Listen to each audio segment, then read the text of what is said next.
yeah, so the racers in this community, what can I say about them?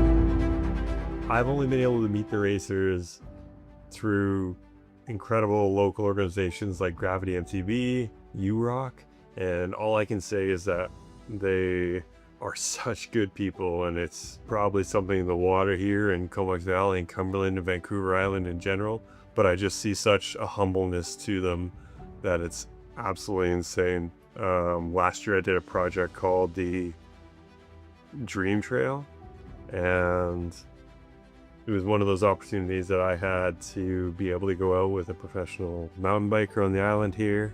Her name was Emmy Lan, and it was spectacular just to see her ride and to talk with her and to ride up and just get the stories and see how incredible these people are. There's other racers on the island I've gotten to know, other professional mountain bikers, and the same theme kind of comes up all the time from my perspective, and what that is just a humbleness and a gratefulness for the opportunity to race.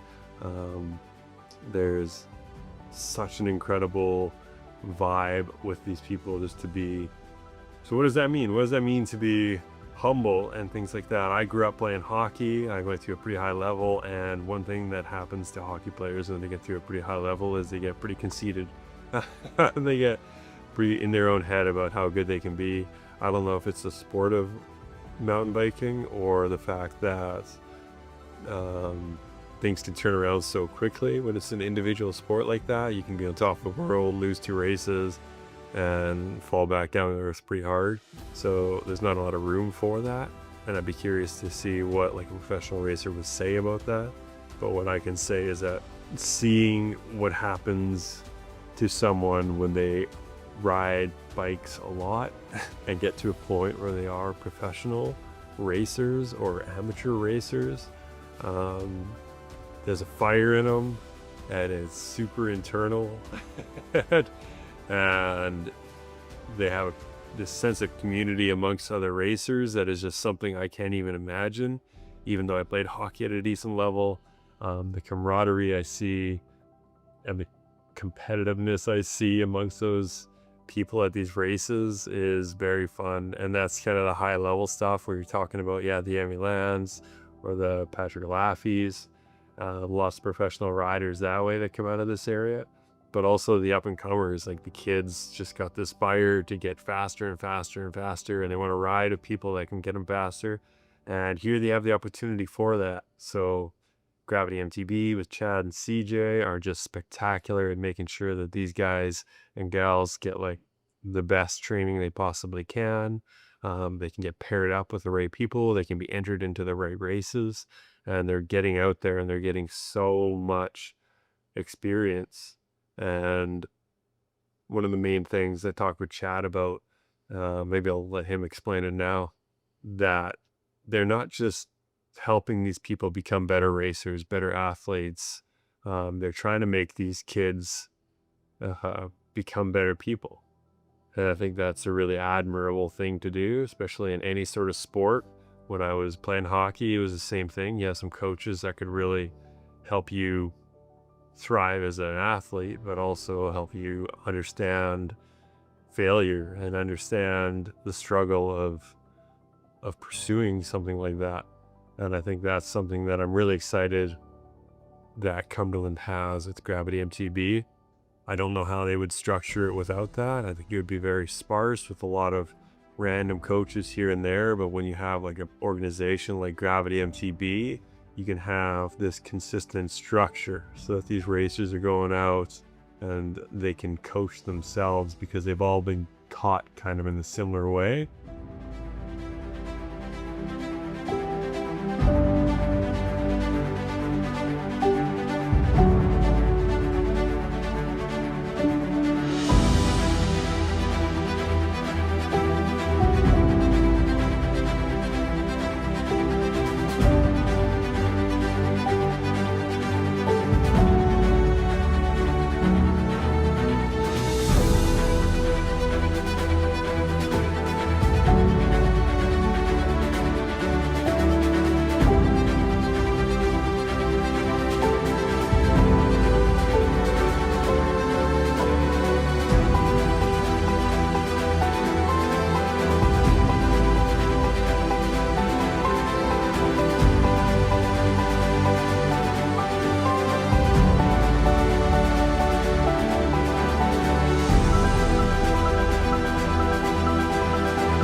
an absolute huge hunger for wanting to get better and wanting to help out the other athletes. And I think that's what makes it amazing, what makes it so that professional enduro and downhill and cross-country World Cup racers can come out of a small community like this.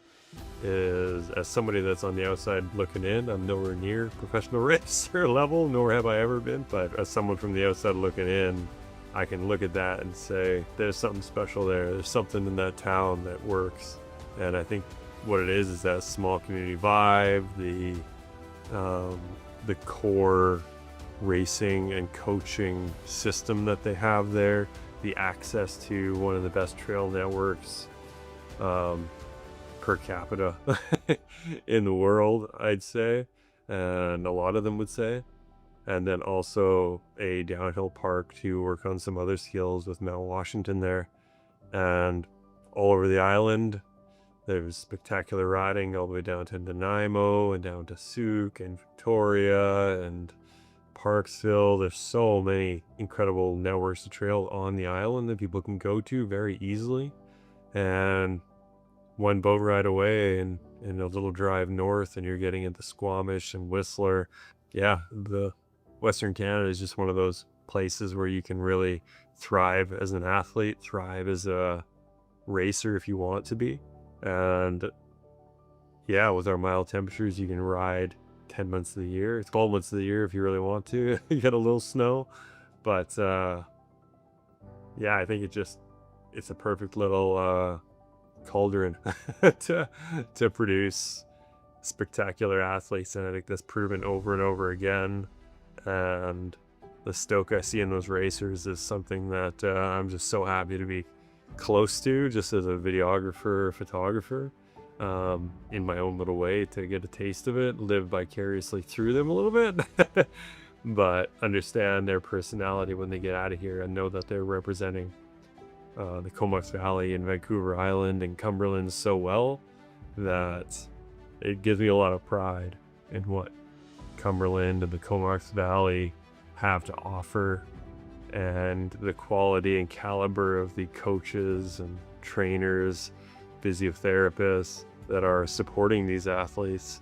I can't imagine a more supportive and better group of professionals, athletes, coaches, families than this one. It's absolutely spectacular, and I am so pumped to be even a fraction of a bit involved in it. Chad, he could explain it better, and maybe I'll let him do that. But absolutely stunning just to see what this place can produce and how consistent they can produce it. And even those ones that didn't make it to the show, that aren't on the World Cup, that aren't on the UCI Downhill World Championships or the Enduro UCI, the ones that don't make it, that swing for the stars and end up at the moon, are still loving it. You don't get this sense of anger or regrets or anything. They're just happy to be riding their bike and happy to be out riding with other people in the community that are doing well. A lot of them go into coaching and they're helping out the next generation. Like I mentioned a number of times here, helping that next generation not only become better racers, become better athletes, but become better people, better community members, better people with kinder hearts. And I think that in the end is more important. When I left hockey, it was one of those situations where I was doing full training through the summer, and then I had like 2 or 3 ice times every week. My whole friend group was kind of in that hockey world. And then when I left it, out of my own choice mostly, but kind of aged out of it in junior at 20, it left a giant hole. It was really, really hard to fill it. I didn't have any motivation to train. I didn't have a new tryout to go for, a new level to get to. I wasn't even competing with another goaltender at the time. So it was really hard. It left a big hole there, and it took a lot for me to fill that. I was getting out of college, so work filled a lot of that. And then I got into skiing and snowboarding and mountain biking. And it was an incredible journey just to be able to, yeah, fill that bowl with something and have something to motivate me to, yeah, train again, be a good athlete, be involved in a community of skiers or snowboarders or mountain bikers, and have that camaraderie again. And I realized how important it was once I lost it, but I don't see that as much in mountain biking, because mountain biking is one of those sports that is a lifelong sport. Chad mentioned it when I interviewed him. It's an absolute lifelong sport. It's a sport that you can do until you're 80. Different levels, of course, but hockey's not really that kind of thing. It's very specific. You have to do it in a very specific place. Still do men's league and everything like I do, but eventually the joints are not going to be loving that so much. But mountain biking is one of those things that if you're taking it easy and you have the skill base that you've built up when you're younger, or worked on very hard when you're older, you can keep doing it for a long time. So it's one of those things where if I look at these mountain bikers that didn't make the UCI, didn't make the World Cup, they're still having a ton of fun. They've developed this huge group of friends that kind of are a team in this community, and you can see that they're just having fun. They're having fun. They're going to the Stoke Fest, the film festivals, going to the local bars, pizza place. They got a local hub at Gravity MTB where not only like the professional racers go, but anybody can go there to train.